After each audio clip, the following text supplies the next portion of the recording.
Amen. Amen. Praise the name of the Lord. So glad that you're joining us again today for another time of worship, another time of hearing the word at New Covenant House. So 2 weeks ago, we started talking about Thanksgiving, and we have defined Thanksgiving as simply the expression of gratitude for something that was done for us or given to us. True thanksgiving comes when we realize that we have received something that we do not deserve and something that we did not earn. The gratitude we feel in our hearts is what is expressed in our thanksgiving. The Bible says in Luke chapter 6, verse 45, a good man brings good things out of the good stored up in his heart, and an evil man brings evil things out of the evil stored up in his heart. For the mouth speaks what the heart is full of. The mouth speaks what the heart is full of. In the King James Version, the Bible says, out of the abundance of the heart, the mouth speaks. The gratitude that fills our heart is what pours out of our lips. When there is no gratitude in the heart, then the mouth has nothing to speak. You know, one of the traditions of this season is that when we sit at the Thanksgiving table, everybody shares what they are thankful for, what they are grateful for. My brothers and sisters, we have a lot to be grateful for. We have a lot to be thankful for. I may not know what your exact circumstance is, but if you are in Christ, I know for a fact that you have something to be grateful for. Yes, it is true that there are things that you are trusting God for. It is true that there are things you are waiting on God for. But there are so many things that God has done that we are currently enjoying. For example, turn your Bibles with me to the book of Galatians, chapter 3, verse 13. What I want to do this morning is look at one of the reasons why we should be thankful. So what I want to do is look at something that God has done for us that is phenomenal, of immense and critical importance. Amen? Galatians chapter 3 verse 13. It says, but Christ has rescued us from the curse pronounced by the law. When he was hung on the cross, he took upon himself the curse for our wrongdoing. For it is written in the scriptures, cursed is everyone who is hung on a tree. You know, one thing that I am grateful for is that I am no longer under the curse pronounced by the law. Not because I have obeyed all the law, but because Christ has rescued me. The King James Version says Christ has redeemed us from the curse of the law. And he redeemed us, he rescued us from the curse of the law by hanging on a cross and taking upon himself the curse that should have been yours, the curse that should have been mine, the curse that should have been ours. Now, when you understand what that means, when you understand what Christ rescued you from by hanging on that cross, your heart will always be full of gratitude. Whether you have a car or not, whether you have a job or not, your heart will always be full of gratitude. I want us to read take a very long Bible reading this morning from Deuteronomy chapter 28, and we're going to read from verse 15 to verse 68. That is about 50 verses that we're going to read this morning. It is not we don't usually do that in church, but this is important.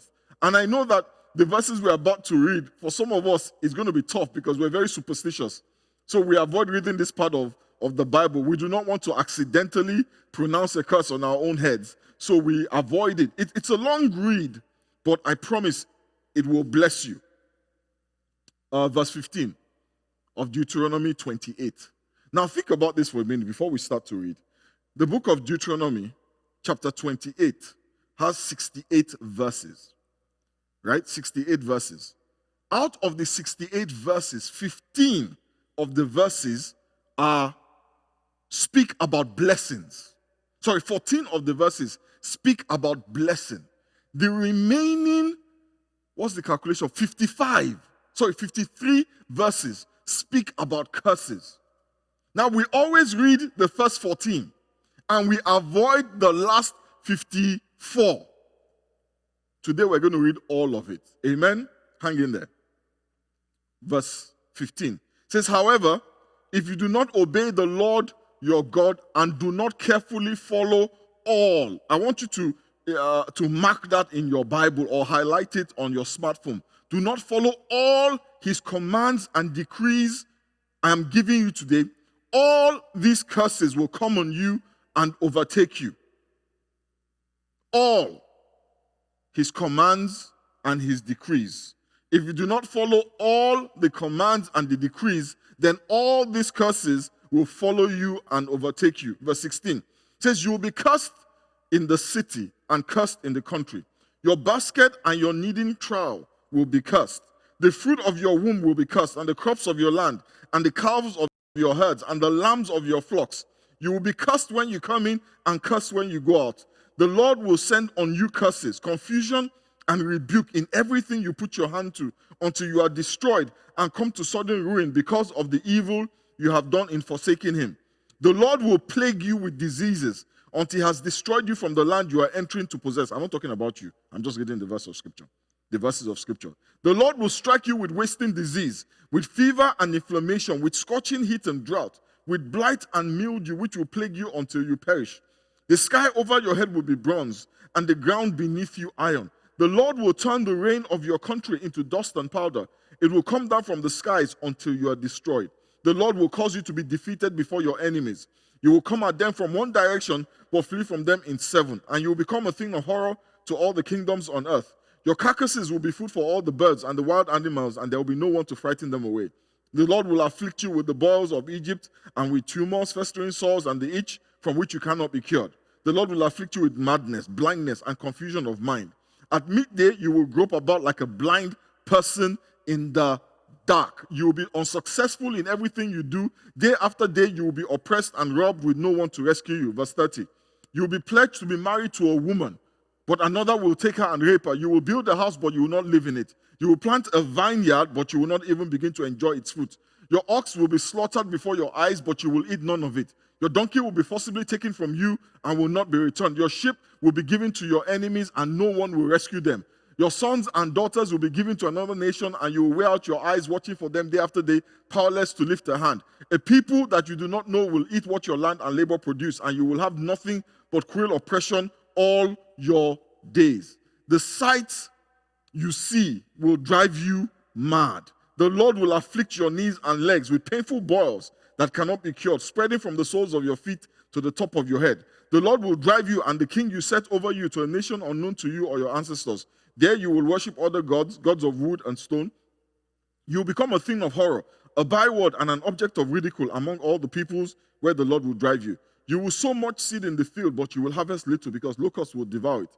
You will plant vineyards and cultivate them, but you will not drink the wine or gather the grapes because worms will eat them. You will have olive trees throughout your country, but you will not use the oil because the olives will drop off. You will have sons and daughters, but you will not keep them because they will go into captivity. Swarms of locusts will take over all your trees and the crops of your land. The foreigners who reside among you will rise above you higher and higher, but you will sink lower and lower. They will lend to you, but you will not lend to them. They will be the head, but you will be the tail. All these curses will come on you. They will pursue you and overtake you until you are destroyed because you did not obey the Lord your God and observe the commands and decrees he gave you. They will be a sign and a wonder to you and your descendants forever because you did not serve the Lord your God joyfully and gladly in the time of prosperity. Therefore, in hunger and thirst, in nakedness and dire poverty, you will serve the enemies the Lord sends against you. He will put an iron yoke on your neck until he has destroyed you. The Lord will bring a nation against you from far away from the ends of the earth like an eagle swooping down. a nation whose language you will not understand, a fierce-looking nation without respect for the old or pity for the young. They will devour the young of your livestock, the crops of your land, until you are destroyed. They will leave you no grain, new wine, or olive oil, nor any calves of your herds or lambs of your flocks until you are destroyed. They will lay siege to all the cities throughout your land until the high fortified walls in which you trust fall down. They will besiege all the cities throughout the land the Lord your God is giving you. Oh my God, this is hard. Because of the suffering your enemy will inflict on you during the siege, you will eat the fruit of the womb, the flesh of the sons and daughters the Lord has given you. Even the most gentle and sensitive man among you will have no compassion on his own brother or the wife he loves or his surviving children, and he will not give to one of them any of the flesh of his children that he is eating.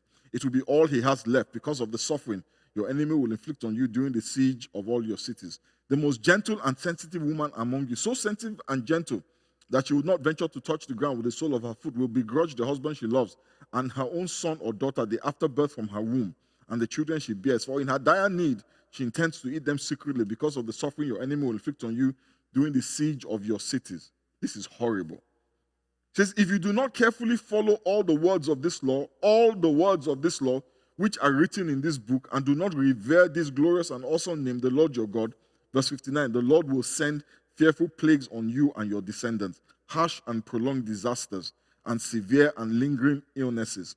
He will bring on you all the diseases of Egypt that you dreaded, and they will cling to you. The Lord will also bring on you every kind of sickness and disaster not recorded in this book of the law until you are destroyed. You who were as numerous as the stars in the sky will be left but few in number because you did not obey the Lord your God.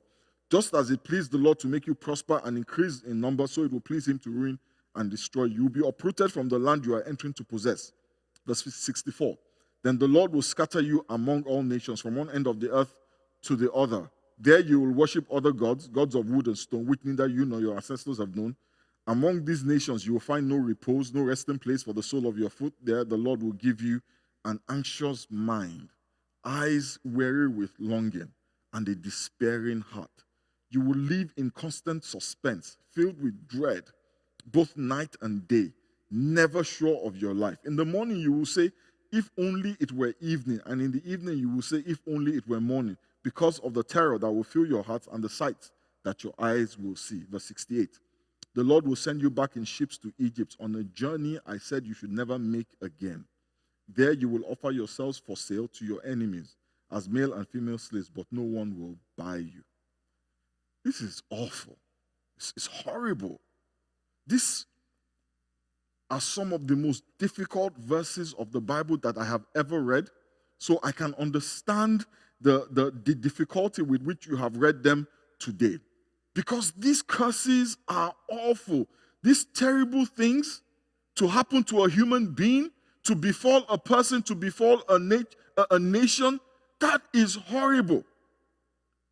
But what these verses are doing is telling us what will happen to the people who do not obey all the laws, all the commands, and all the decrees of the Lord. And just in case you are thinking, well, if I obey 99% of them, and I miss only 1% of them, that is an A+, right? So I should be good. The truth is you're not good.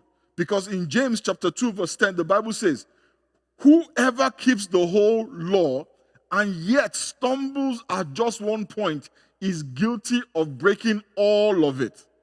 Whoever keeps the whole law and stumbles on just one point is guilty of breaking all of the law. So whoever stumbles at just one point is a candidate for all of these curses. That's what that verse of scripture is saying. This is the consequence of inobedience, of disobedience to the law of God. This is the consequence. This is what happens to people who don't obey all the laws. That is what the Bible is telling us. That is what the Bible is telling us. You know, we often talk about how if you don't give your life to Christ, you are going to be subject to judgment. And we think that judgment is always something that happens when we die. So we think to ourselves, you know what? Judgment is when I die. Who cares? We think in terms of hell when we think in terms of judgment. But the truth is that what we have just read, that is what judgment looks like. That is what judgment looks like. But praise God, Rather than inflict all of these curses on us, he has sent his son to hang on the cross. And because he took upon himself our sins, all of these curses, while he hung upon the cross, they came upon him. As he hung on that cross, he was afflicted with all these curses, so that in Christ, you will never have to be afflicted by these curses.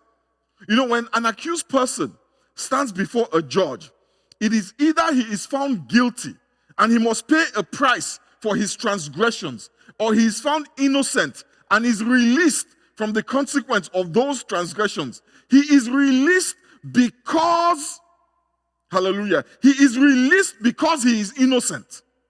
That's the only basis for his release. Now, we have been released. We have been freed from the consequence of our transgressions, not because we are innocent. The truth is, we are actually guilty. We are released because Christ took the punishment. We are not innocent, we are guilty. It's just that someone else paid. We did the crime, but Christ has done the time. And because he has paid, because he has been wounded for our transgressions, because he has been bruised for our iniquities, he took our chastisement, he took our stripes, he took our curses. So instead of curses, we receive peace and we receive healing. This morning, I hear chains falling in somebody's life. I see you being released from the hand of the enemy. How can we not be grateful if we understand what Christ has done for us, what Christ has saved us from? You know, we often tell people, oh, if you give your life to Jesus, you will not go to hell. And hell is after we die. But what Christ saved us from is not just hell. It's from 54 verses of curses. That is what he saved you from. How can you not be grateful? You know, another reason why I wanted us to read these curses is so that if we see any of these things in our lives and we are in Christ, we can go before God with confidence and claim our blessings, claim our peace. If you are in constant indebtedness, you are constantly going from debt to debt. No matter how hard you work, you can't seem to get out of debt. That is a curse, and it is not your portion if you are in Christ. If you see that pattern occurring in your life, then you know that the devil is trying to do something that he has no authority to do. We can go before God with confidence and claim our blessings, claim our peace, claim our deliverance, claim our healing, because Christ has paid for all of it. It has been paid for. We can rebuke the devil with boldness because we know that Christ was already cursed, so that we may never have to ever labor again under a curse. We can declare the word of God by faith over our situation and give thanks to God for allowing his son to become a curse, so that you may never be cursed. In Christ, curses are not your portion. The Bible says in Proverbs chapter 26, verse 2, it says, as the bird by wandering, as the swallow by flying, so the curse causeless shall not come. By hanging on the cross, Christ has taken away any cause. So these curses, these 54 verses of curses are causeless. There is no cause for them, and they shall never come into your life if you are in Christ Jesus. The cause that permits a curse to settle on a man's life, to settle on a woman's life, that cause has been taken away. So whenever anybody tells you in Christ that you are cursed, tell them that nope, there is no cause. And because there is no cause, the curse cannot alight. But you know what? The devil does not want you to know this. The devil does not want you to know this. The Bible says in Hosea chapter 4 and verse 6, my people are destroyed from a lack of knowledge. I have come to realize that we don't fully understand or realize what Christ has done for us. He has not only delivered us from hell, he has also delivered us. He has redeemed us. He has rescued us from the curse of the law. Hallelujah. He has rescued you from all of those curses. If you look in your life and you see any of those things in your life, understand that Christ has rescued you for it. Therefore, that thing you are seeing has no place in your life. Hallelujah. As I close this morning, turn with me to the book of Obadiah, chapter 1 and verse 17. I'm going to read from the King James Version. It says, "But upon Mount Zion shall be deliverance, and there shall be holiness, and the house of Jacob shall possess their possession. Upon Mount Zion shall be deliverance, and there shall be holiness, and the house of Jacob shall possess their possessions." My brothers and sisters, everybody under the sound of my voice this morning, if you are in Christ, we are at Mount Zion. In Hebrews 12 and 18, Paul said, "You have not come to a mountain that can be touched. You have not come to a mountain that can be touched physically and that is burning with fire, to darkness and gloom and storm." You have not come to a physical mountain. In verse 22, he says, "But you have come to Mount Zion, to the city of the living God, to the heavenly Jerusalem. You have come to thousands upon thousands of angels in joyful assembly." You have not come to a physical mountain. You have come to a spiritual mountain. And at this spiritual mountain, the Bible says that the house of Jacob shall possess her possessions. Do you know why the angels are rejoicing in joyful assembly? Because finally, the curse has been broken, and finally, we can possess our possessions. We can take back what is ours. We can take back what has been given to us. Isn't that cause for thanksgiving? That even though you deserve a curse from God, God gave Christ to carry the curse in your place. Somebody should be shouting hallelujah right about now. God gave Christ to carry the curses that you deserved. So when the Bible says rejoice, again I say rejoice. There is cause for it. There is a reason to rejoice. Yes, there are things that have not yet happened. Yes, there are things that we have been waiting for a long time. Yes, there are things we're still fasting and praying about. But praise be to God. Christ has redeemed you. Christ has redeemed me. Christ has redeemed us from the curse of the law. I wanted us to read those verses because I wanted us to understand what Christ has rescued you from. You know, we keep saying it. Oh, Christ has redeemed us from the curse of the law. Those curses, 54 verses. My God, 54 verses. That is what Christ has redeemed us from. And if you look closely in the life, in your life, if you don't take anything away from this sermon, take this. If you are in Christ and you see any of these things in your life, understand that they have no place there. They have no right to be there. But the devil is going to play on your ignorance. And he will suggest that, you know what? This is what you deserve. You know what? This is how life is. You know, this is the way it works. He will create a system that will allow you to permit what God has delivered you from to remain in your life. But when you understand that Christ has redeemed you, has rescued you from all of these things, you can stand up and say, absolutely not. I reject debt. I reject poverty. I reject sickness. I reject disease. You can reject them emphatically. Do you know why? Because you understand that these are the things that Christ rescued you from. That's what the Bible says. He whom the Son has set free is free indeed. My brothers and sisters, you are free. You are free. I proclaim it. I declare it over your life. You are free. You are free from every curse listed in the book of Deuteronomy chapter 28. Because Christ has redeemed you. Christ has rescued you from it. Hallelujah. Praise the name of the Lord. I want us to just take a moment and just bow our heads. And as we bow our heads this morning, contemplate those curses and contemplate that Christ has rescued you from every single one of them. Christ has rescued you. Your obedience will not rescue you, because the Bible says if you stumble in one, you stumble in all. But Christ, our burden bearer. You know, when I understand better what that expression, Christ, our burden bearer, means. You know, Christ is not bearing the burden.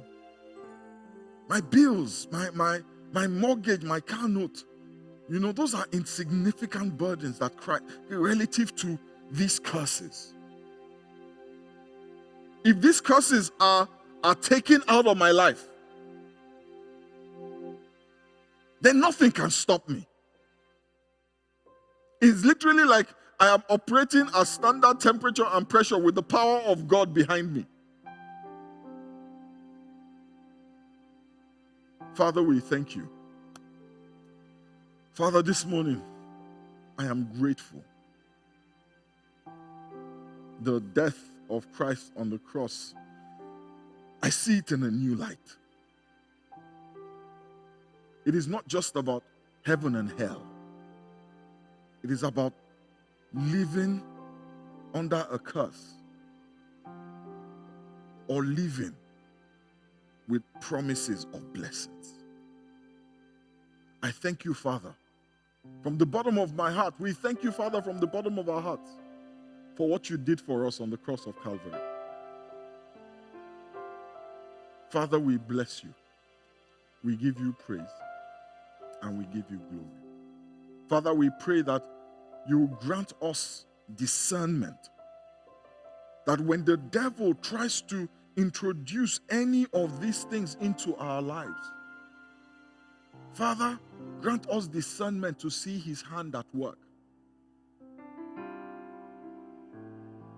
And help us to take back what has been given to us. Father, we give you praise and we give you glory. And this morning, if you're watching this broadcast, or maybe you're watching it on Monday or Tuesday or Wednesday, Thursday or Friday, Saturday, because it's going to be on YouTube for the whole week. If you are not in Christ, if you have not given your life to Christ, I want to encourage you. You are laboring under a curse. You may prosper financially, but then physically, emotionally, mentally, your children, your spouse, your business, your career, all of these things are vulnerable to the enemy. But in Christ you are delivered, you are rescued, you are redeemed from all of these curses. And the only way to be in Christ is to accept that he died for you, that when he hung on the cross, your sins were part of the sins that he carried on himself. That when he became a curse, he became a curse for you. You do that by accepting his sacrifice. The Bible says, behold, I stand at the door and knock. The Lord is knocking on the door of your heart this morning. Do not allow the devil talk you out of your deliverance. And all you have to do is say this prayer with me. Father, forgive me for all my sins. I turn away from my sins. I turn away from a sinful life. Because, Father, Christ paid for my sins. I accept the sacrifice of Calvary. I accept that Jesus died for me, that Jesus hung on the cross for me, that my sins are numbered amongst the sins that he carried on that fateful day. His blood was shed for me. Thank you, Father, for saving me. Thank you, Father, for rescuing me from 54 verses of curses. We bless you, Father. We give you praise and we give you glory. In the mighty name of Jesus, we pray. Amen. If you said that prayer, please just in the chat, just say something. Say, I said that prayer. Just type that in. I said that prayer. And one of our ministers will reach out to you and tell you what the next steps are. Amen. Praise the name of the Lord.